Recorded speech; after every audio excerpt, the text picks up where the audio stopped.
Hey, what's going on, everybody? David Noy with SpeakEasy HR, presented by Payroll Partners. I am back at it, live episode 45. It is middle of September, and I've been looking forward to this episode for quite some time as I got to get connected with my guest today.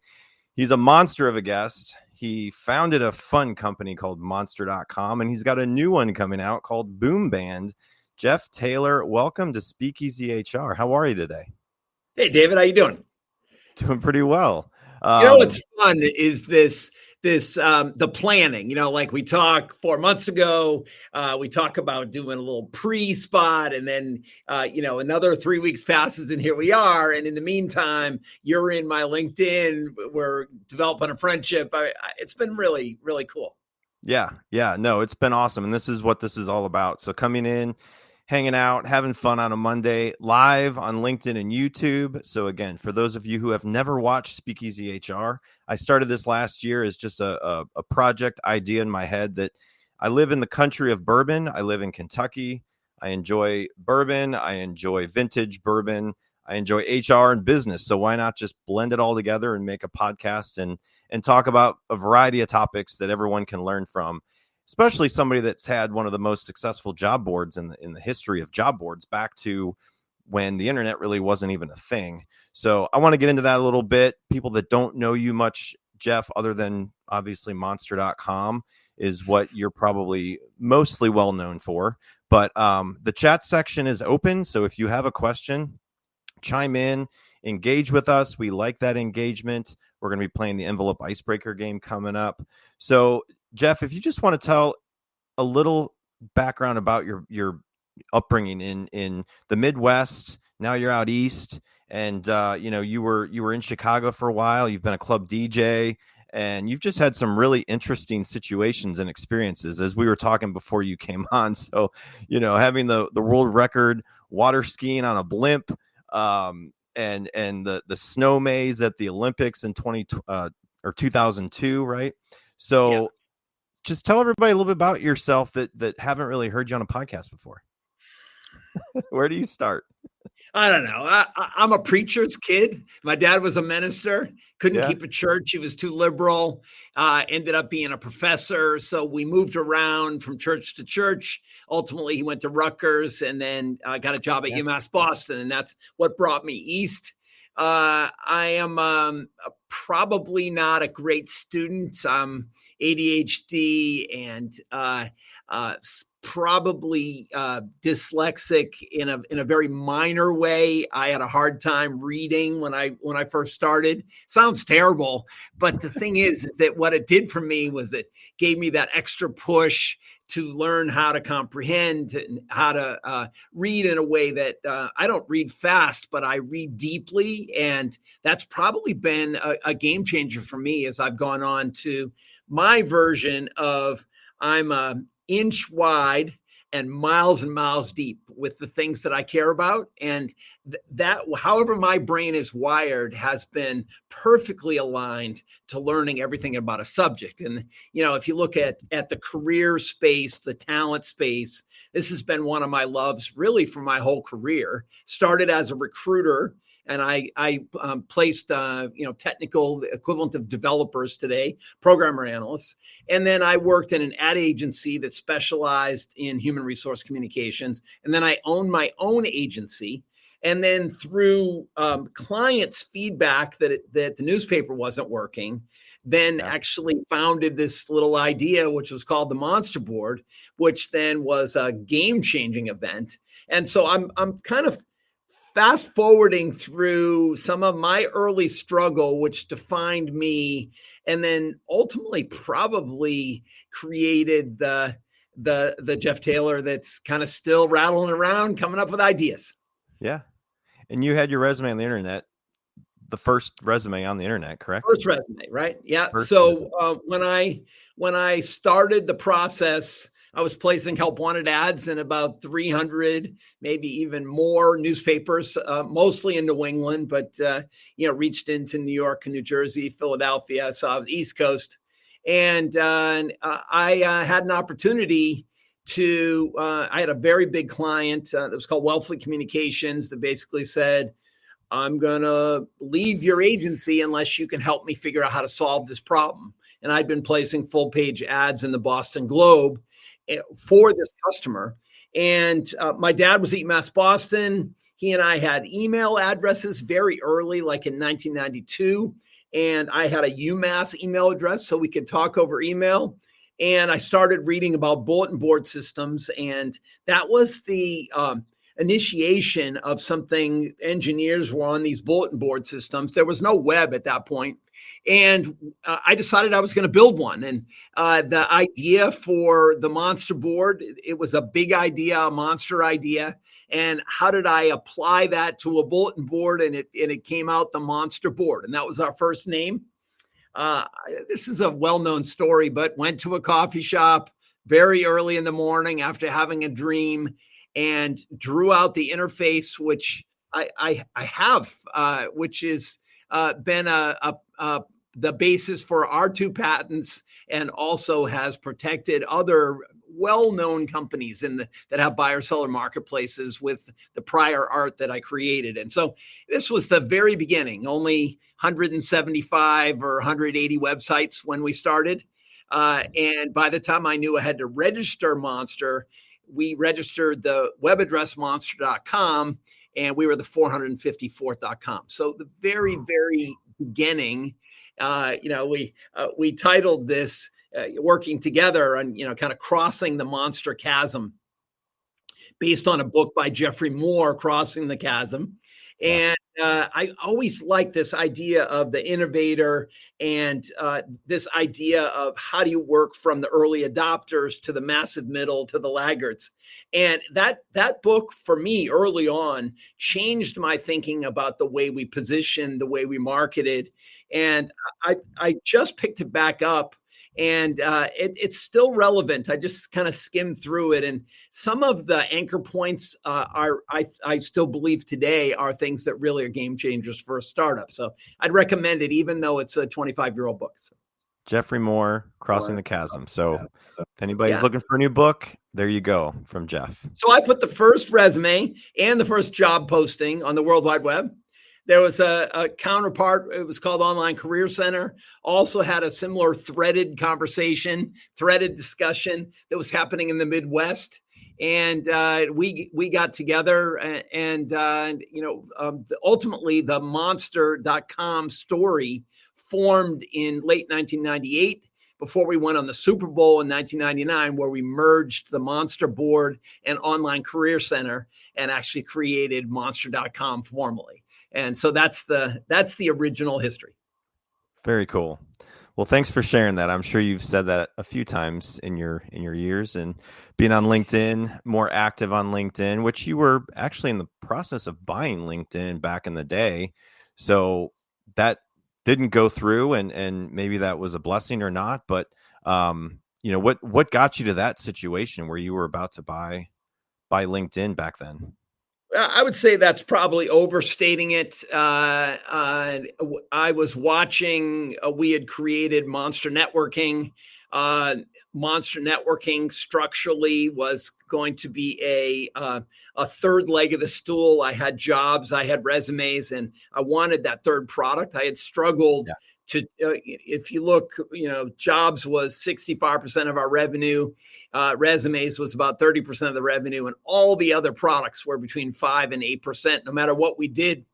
And when I realized Monster Networking wasn't really getting traction, I was watching the beginnings of this company called LinkedIn, and it was Reed, and so I flew out and met with Reed, and we agreed. It's basically a back of the envelope concept. We talked about a number. I took it back. I went in front of my board and suggested that we purchase this company. We've been buying companies. We probably bought 60 other job boards across the world.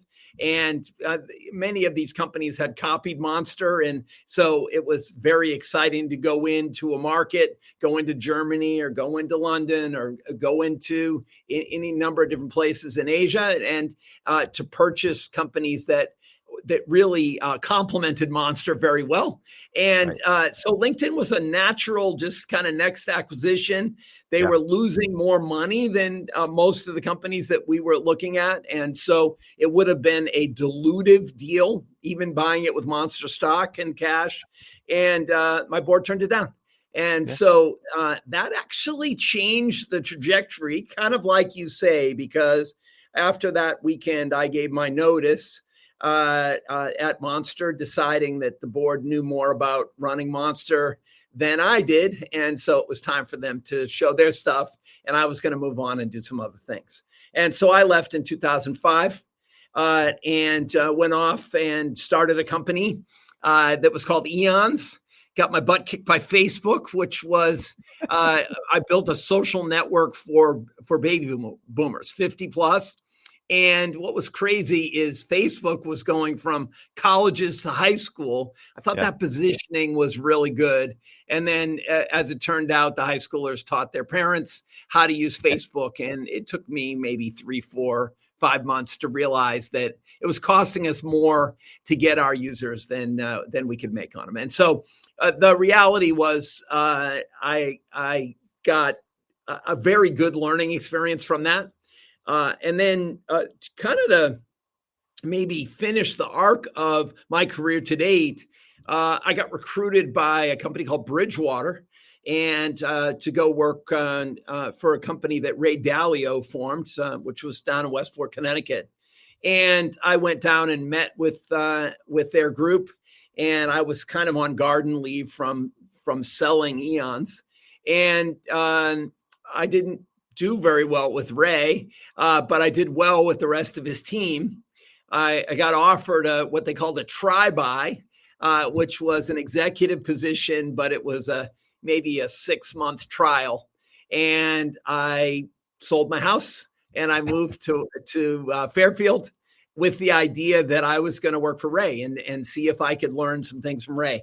And I guess maybe 3 weeks into that stint, after I got through boot camp, I talked to Ray, and Ray said, "You sold your house," and I said, "Yep, I moved here." And he said, "You won't last 6 months."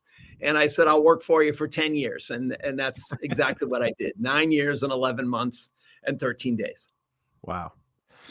Whew, man, that's impressive. I mean, I'm sure there's been some struggles and some marketing blips and challenges and just things that you've learned beyond running a business, right? That we'll get into. I want to shift gears a little bit. As I said before, you don't know these questions in here, Jeff. These are 15 questions, icebreaker questions. So I'll give you just a couple seconds to think about a number 1 through 15. I'm going to play this real quick, see if it'll go.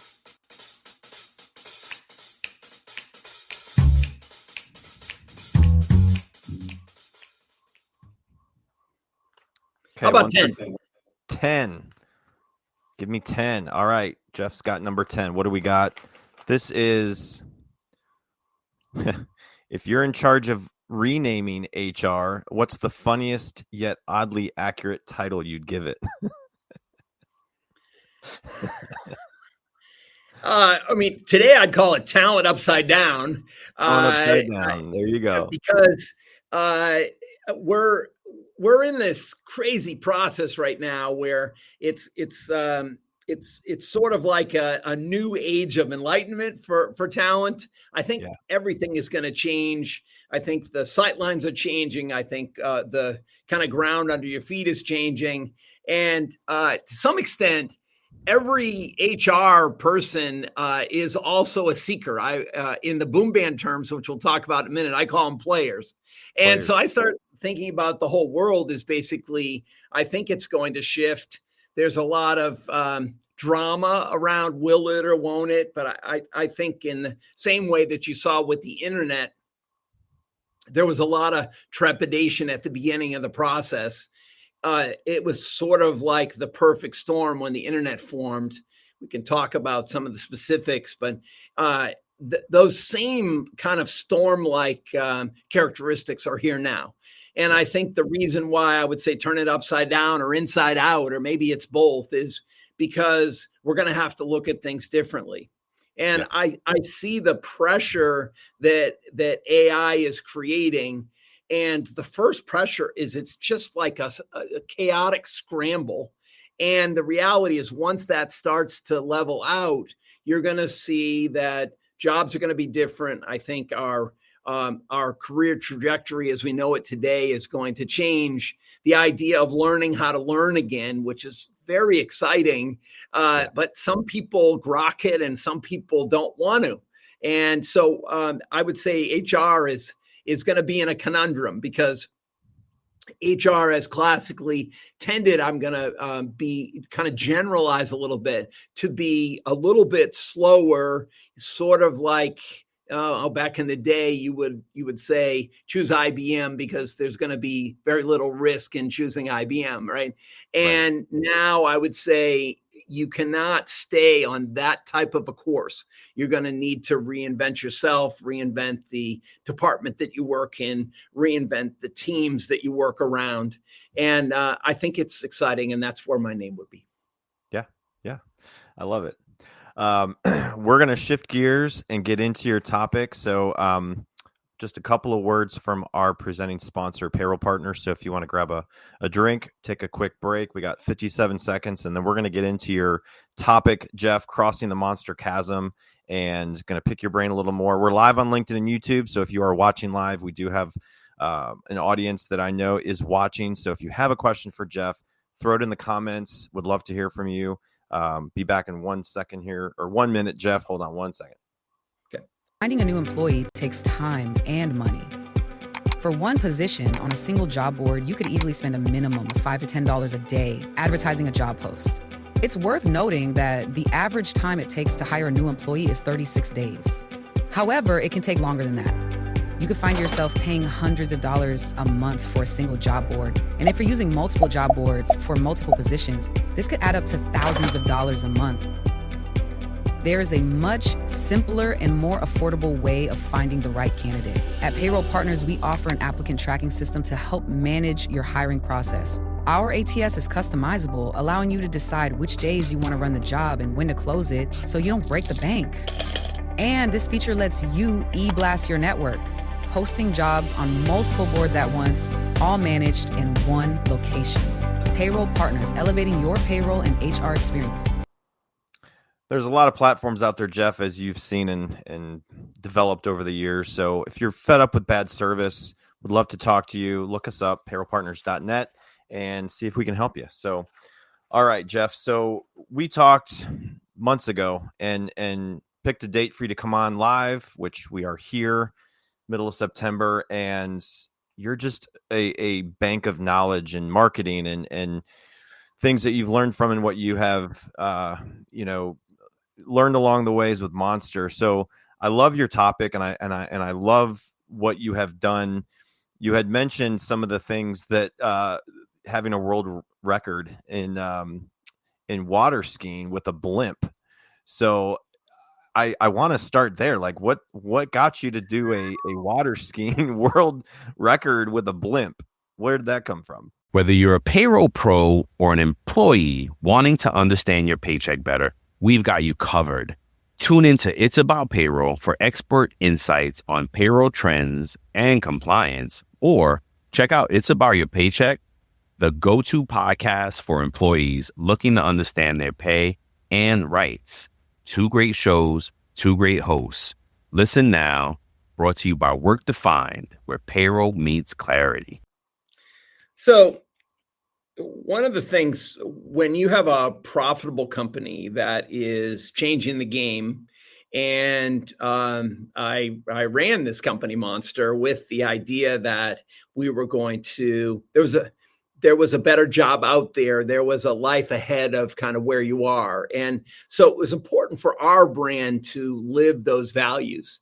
And so we would do crazy stunts. And, we built a snow maze at the Olympics. We built a crop circle outside of O'Hare Airport near Chicago. And one of the things that I had thought about as an idea was there was the Goodyear blimp, and there were maybe a couple of others, but it was like that felt like it was a really underutilized thing that was fun, and it has all those things I like. You can learn a lot about something, and so I actually found out that the Lightship Group actually leases these blimps. It's owned by Richard Branson. And we put our first, I don't know, I'm going to call it 85-foot blimp up in the sky. And we floated it along the East Coast, went to major events, to baseball games, to tennis matches.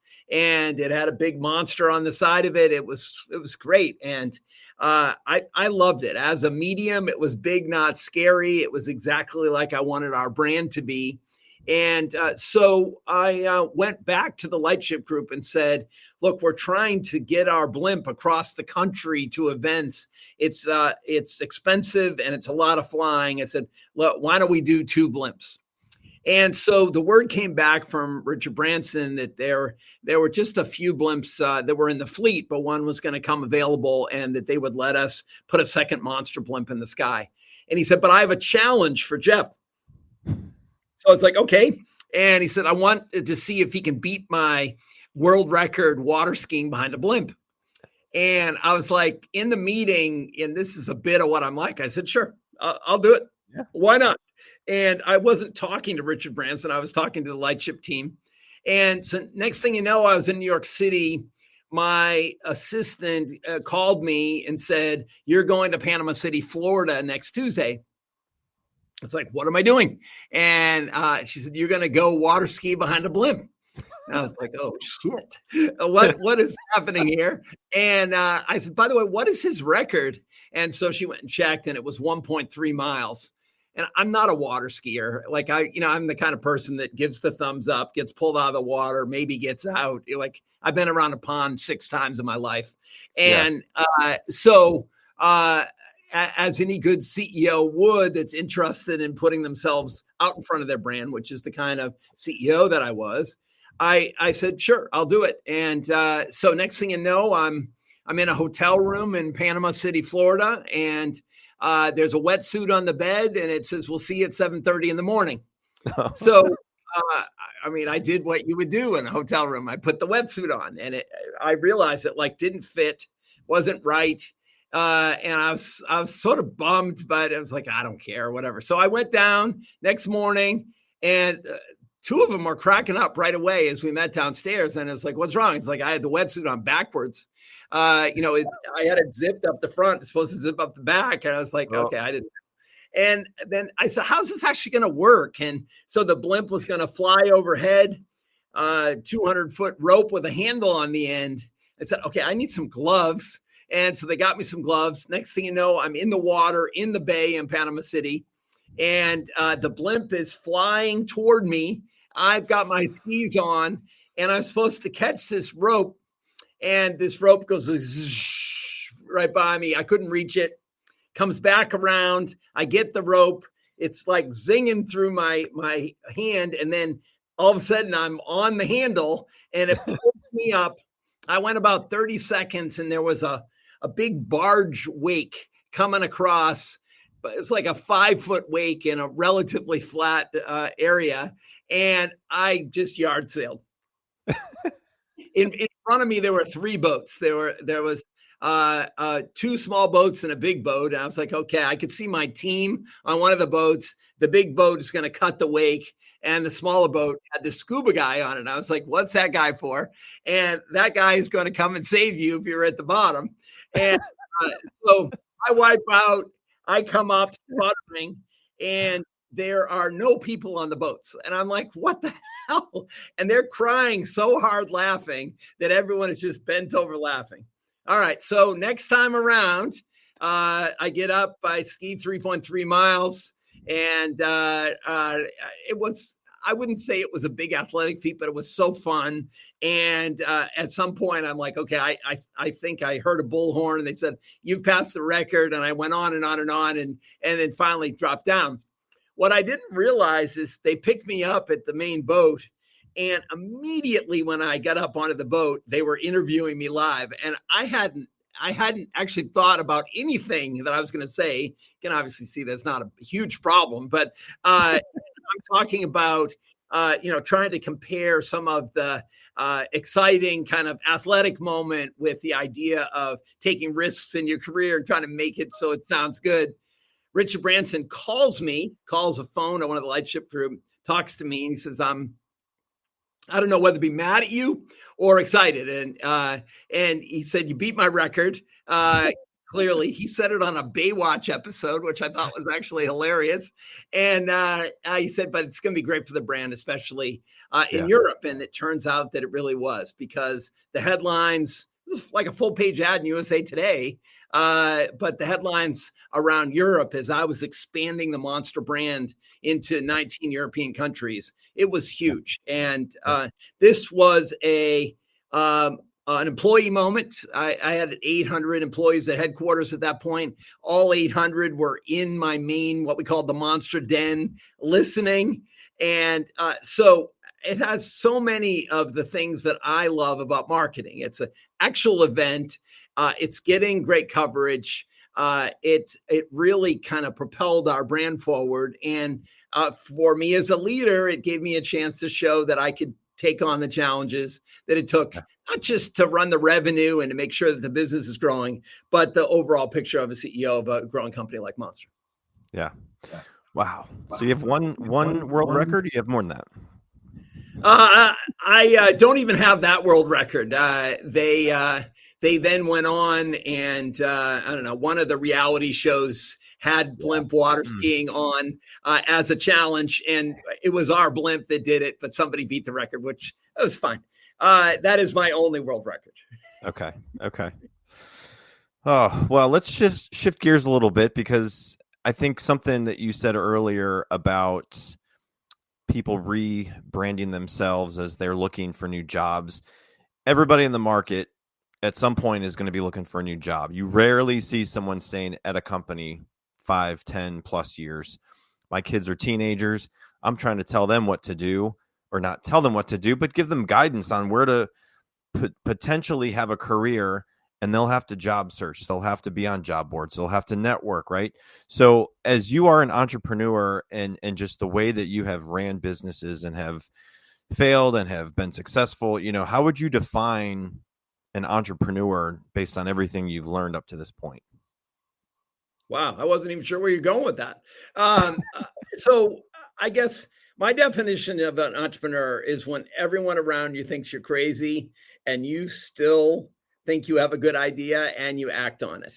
And I get people all the time. I'm thinking about starting a business, and I would typically recommend that you go and learn everything you can about a particular topic. And a lot of times that might mean going to work for someone else, and then formulate your ideas with a groundswell of experience. You think about it. I was a recruiter. I worked in an agency that did human resource activities like So Help Wanted, running employee referral programs, actually doing all the different marketing and branding and design things for companies to help them stand out for attracting employees.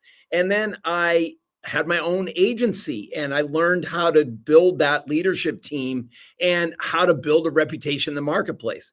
And then came up with the idea for Monster. And you think about that, the amount of experiences that I'd had in my experience bank when I went on to start this. And it was very clear that there was pain. And maybe this is a moment where we talk about crossing the chasm, right? 1993, 1994, the talent shortages were acute, and it was rising because there was a recession, 90, 91, and then companies had really started to anchor and were growing.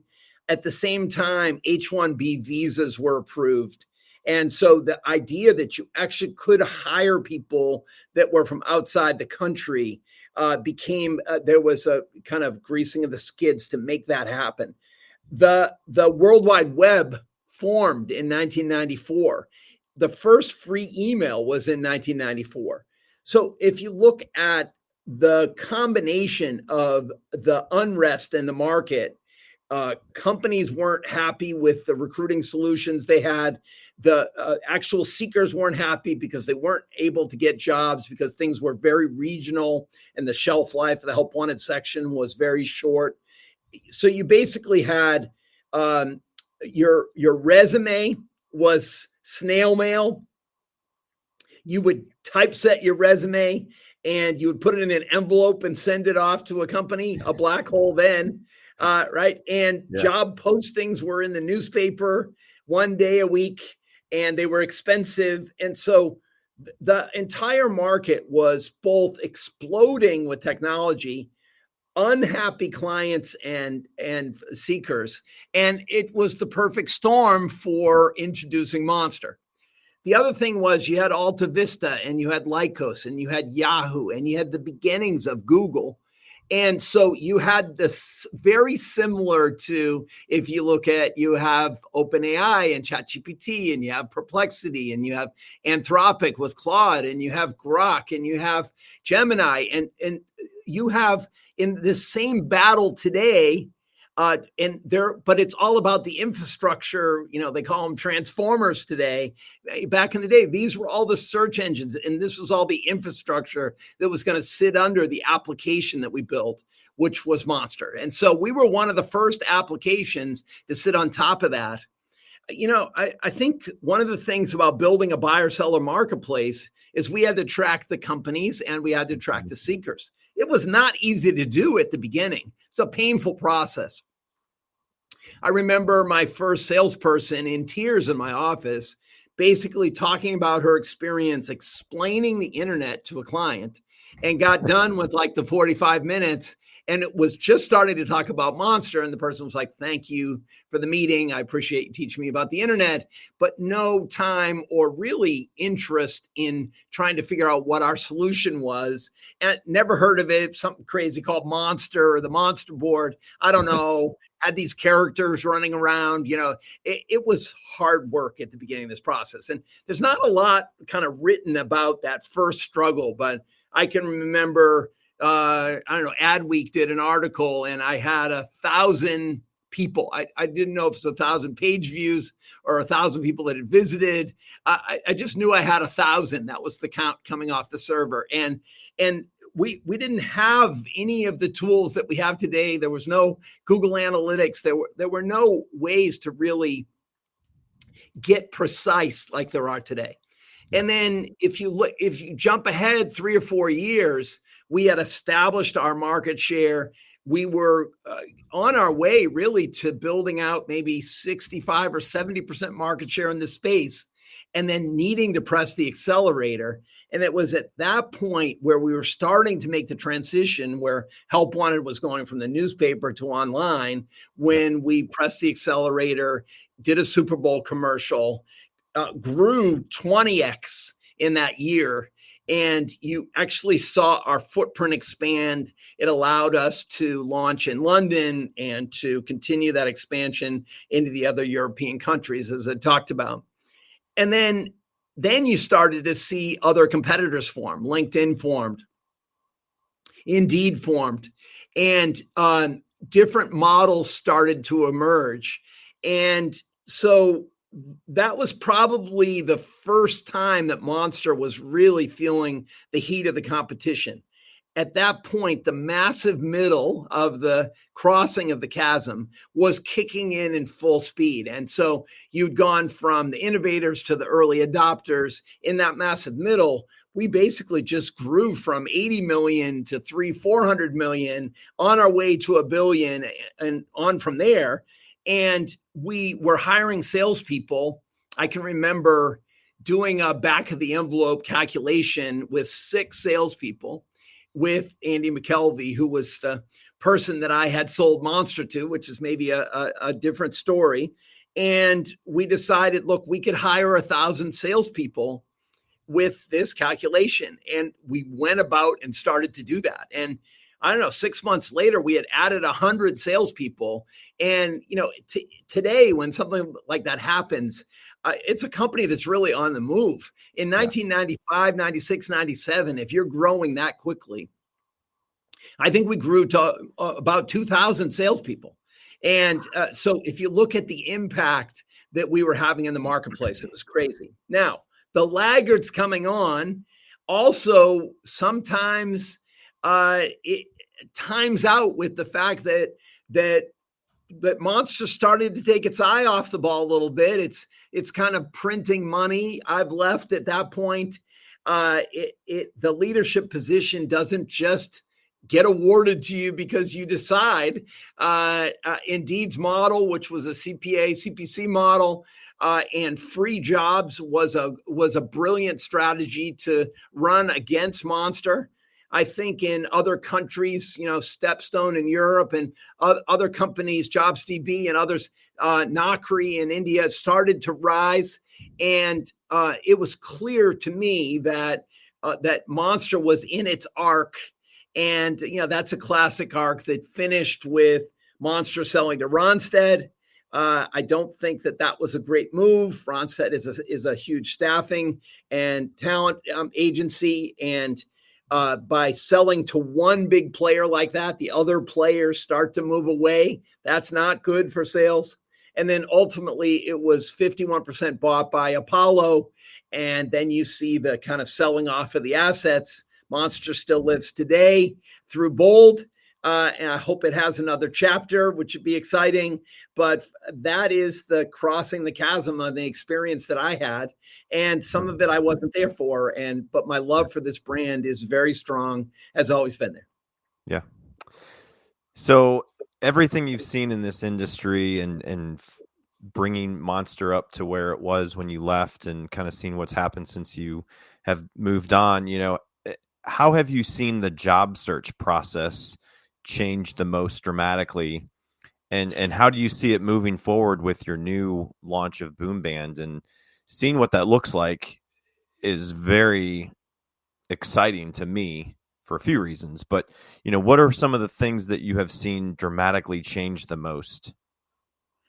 Well, I mean, I think let's look at it from the job seeker perspective, and let's look at it from the employer HR perspective. I think when I started, Monster was a buyer-seller marketplace. And so the idea was that we would grow that database of resumes, one copy always in distribution, easy to change.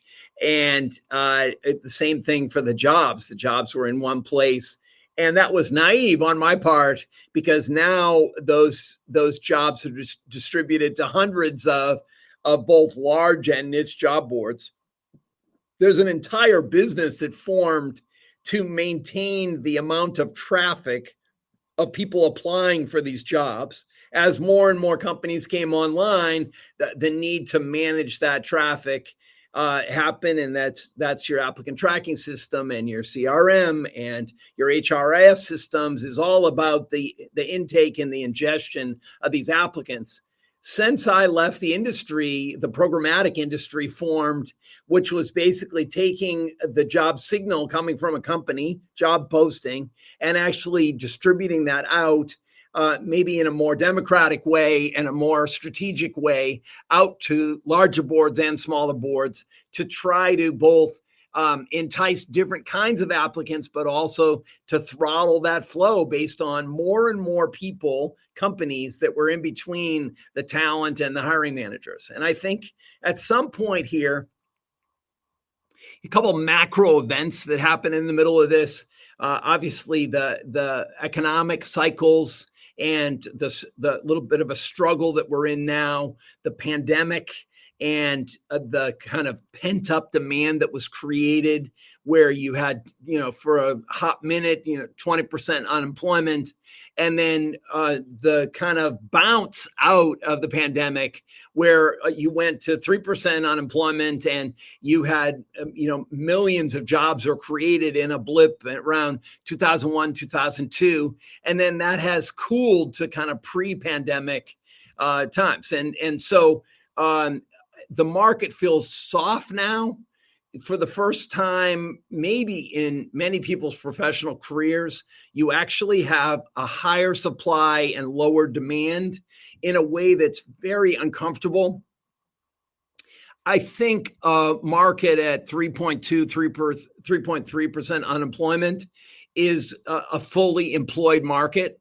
Most of that 3% is not actively in the marketplace. So if we're at 4.3% now, every 10th is 150,000 people. So you can see that you've got an impact, let's call it, 1.5 million additional people at any given time are out looking for jobs. That in its own right would be causing a lot of agita in the market. When you take and you overlay with AI, and you put both the actual impact and sort of the threat of AI, has companies in evaluation mode trying to figure out whether they could actually deploy AI programs that would make it so that they could actually, with an agentic layer of digital employees, could actually either lay some people off or hire less people and get, let's say 10x growth.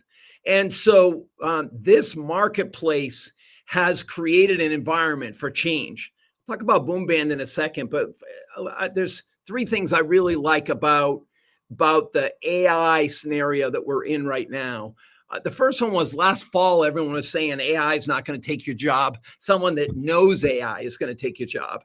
I think that was sort of like Q4, and I think that made everyone feel good.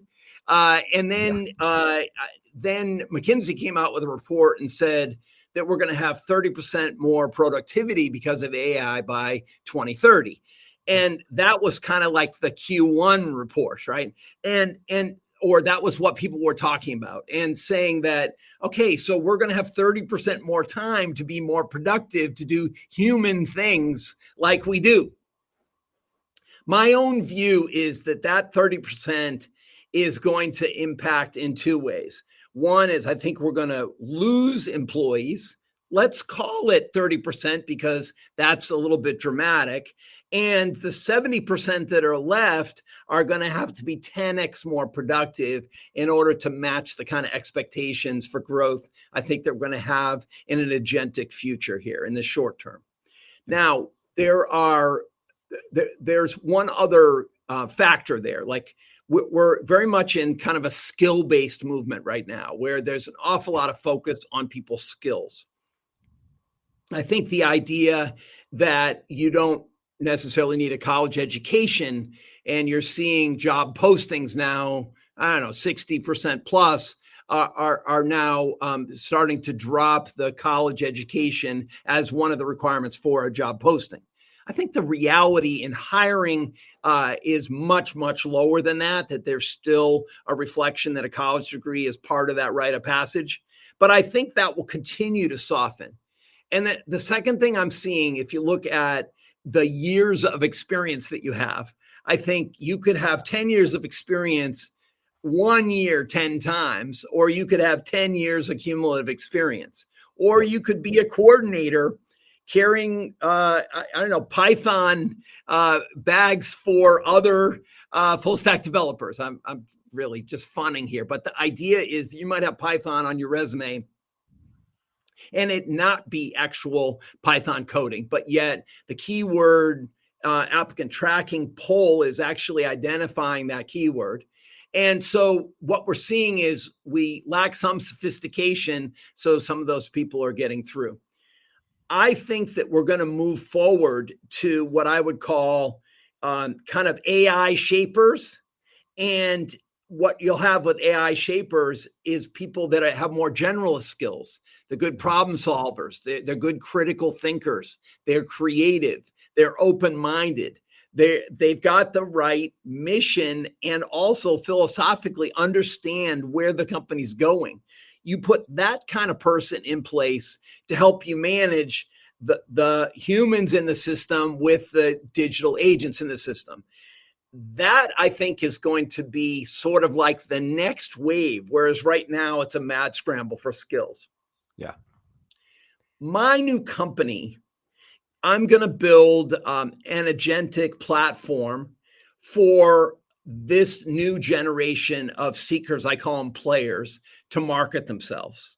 And so I'm focused on the player side of the market, not the HR stack. And my focus is on building out a dossier, a much richer document that celebrates a typical resume is 85% track record and 15% current. And I see a document and a kind of live experience that's 80% current, 15% forward thinking, and 5% historical, with a lot more focus on your whole self, your passions, your interests, your desires, your drive, built out descriptions of both your hard skills and soft skills, along with the stories that make you who you are. Packaging that in a way so that you can market to meet other people in new ways, to identify your coaches and mentors, and ultimately identify companies that are really interested in learning about you. In order to bring that to life, I'm going to build a gallery, and we call it an arena, a place where you can put yourself in the center. And my goal, just like Monster when we started, was to put the seekers in the center. Companies will pay most of the freight because the idea is that companies need this talent to grow. But I'm really going to focus on, is it full-time? Is it fractional? Is it gig? Is it part-time? Are these talent teams that are put together, whether it's for labeling for some of the big transformers, or whether it's to come in and fully do a project, or just to add people where you're like people? This kind of flex, I think, is where the marketplace is going. I read one of the books on the future of work, and it said by 2026 that close to 70% of people will be in jobs that are non-traditional FTEs. Yeah. Yep. And so I think this idea of embracing your side hustles and your gigs, getting those as part of your experience, is very important. Just one other point here on this dossier. I don't really understand the concept of a career break.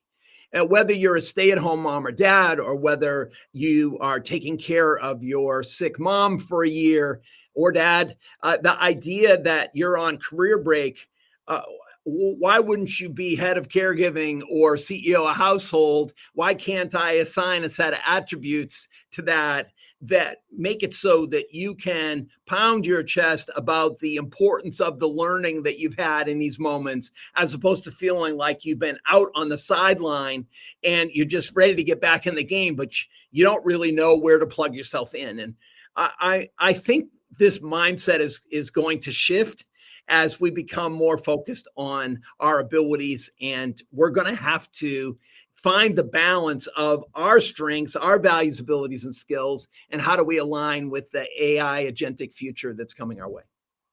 I got to give you a quick mini air horn for that, Jeff. This is my new little toy. So Very nice.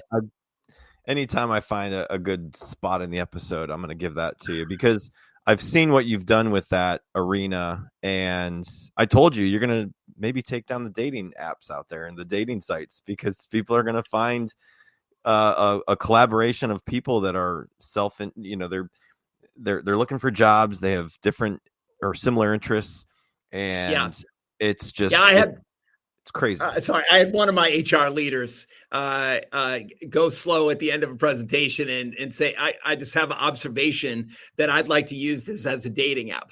If I could put myself in the center and I could put the criteria in, here's my location, here are the skills that I'm looking for.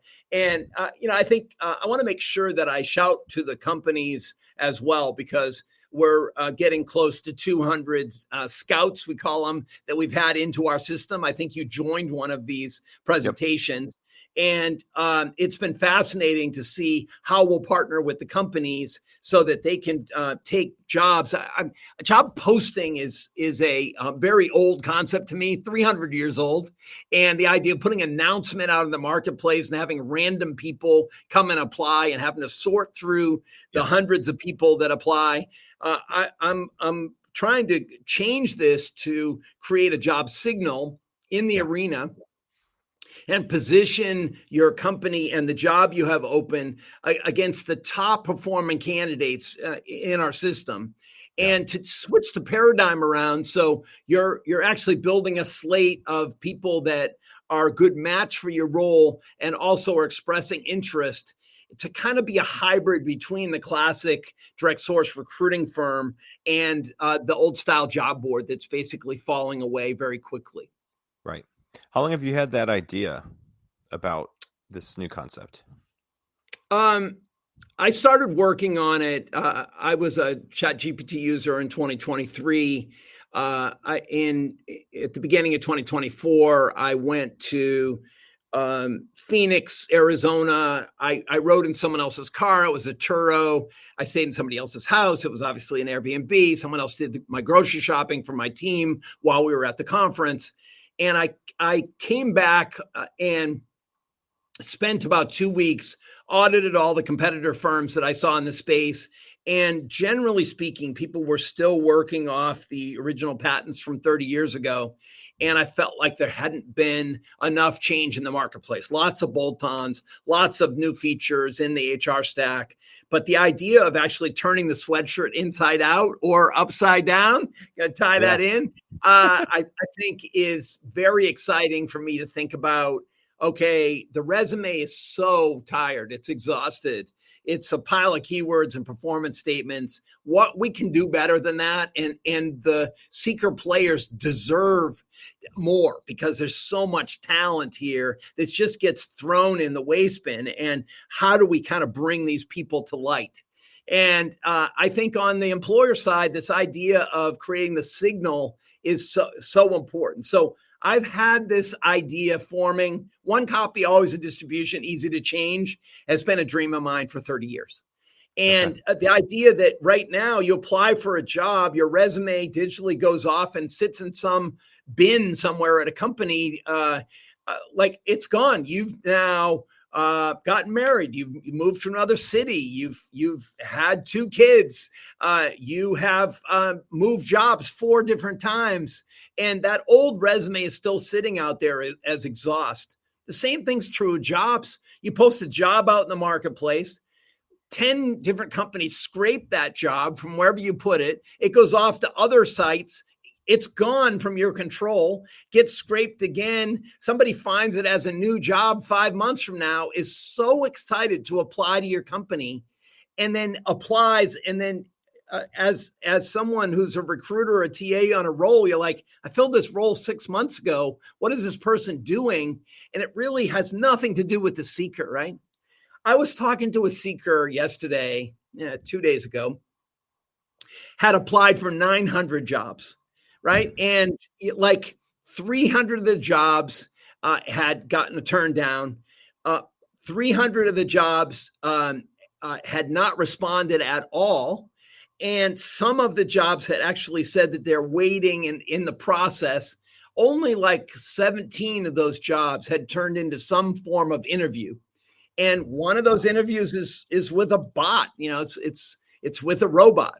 I'm gonna bring 2 stories together because another applicant that was applying is all set. 200 of applications, finally gets an interview, and it's with a robot. So, it's with an agent, and basically breaks down crying. Like, I thought I was going to talk to a human being, and I think somehow we've lost the human in the middle.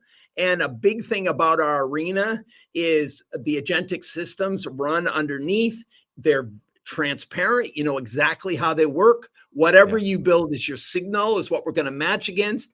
And you as a human have the ability to adjust everything either by voice or by doing it the old-fashioned way. You can click into the location area and say, okay, I want to change from in-house to hybrid. I want to see what happens to the applicant pool. And you've watched this happen. Then the arena actually goes and searches and finds with your new criteria. I'm really excited to bring this out to the market, and we'll be bringing it out right about the end of this year. Yeah. One final question, Jeff, and this is more personal insight to your last 30, 40 years of work. What's the most rewarding part personally in building the platforms that you've been connected to, and the marketing strategies and the business entrepreneurial spirit you have? What's the most rewarding part of all that so far? It's funny. I got interviewed. It's got to be 20 years ago. And I said, the thing I'm the most excited about is watching the people around me find their big year and get success. And I can't wait to see what they're going to be doing 20 years from now. And one of the really exciting things for me is now the people that worked at Monster are everywhere. And they all have an experience from working in our culture. And it was a culture that was people forward. And I think almost to a T, they would say the Monster job was the best job I ever had. And I'm going to generalize a little bit, but there's enough comments like this. It's funny, I'm just organizing 2 reunions, one in London and one here in Boston. And they're going to happen in November. And what I can't wait to do is just to celebrate the lives of and enjoy the talent and how these people have grown, really personally and professionally. And, I can't wait to give them all a hug. And so that's my biggest single impact. Never really been about the money for me. I love recruiting. I love the talent business. And if that doesn't come across from me, I'm like not doing my job. And Boomband is the next chapter for me. I'm actually really excited about the inside out, upside down. And I can't wait to introduce it to the world. Yeah. No, I've really enjoyed talking to you, Jeff. I enjoy what you're doing on LinkedIn and asking people for feedback, even about your mascot. If you haven't seen some of Jeff's posts, he's trying to create a mascot just like he did with Monster. So cannot wait to see what you finally end up with for that mascot, if it's going to be something completely different than what you've come up with so far. But really appreciate your time today, Jeff. I cannot wait to see where Boomband goes. I'm sure we'll be in there. I'll be in there playing around with it, finding a job in the future, and just trying to be there along the way with everybody on your team. So really appreciate your time. Yeah, thank you, David. I'm looking forward to kind of getting this out there, and we'll talk to everybody. All right. Well, thanks, Jeff. Appreciate it. And remember, champions adjust, y'all. That is what I live by. So adjust as you can. Be a champion. And we have a new live episode next Monday with a brand new guest. Some of you may have heard of him before. He's part of the Work Defined community. So, Jeff, thanks again. Have a great day, bud, and we'll talk to you soon. Thanks, David. Have people go to boomband.com and they can sign up for our Backstage Pass. And we'll talk to you soon. Thanks, David. Yes. See ya.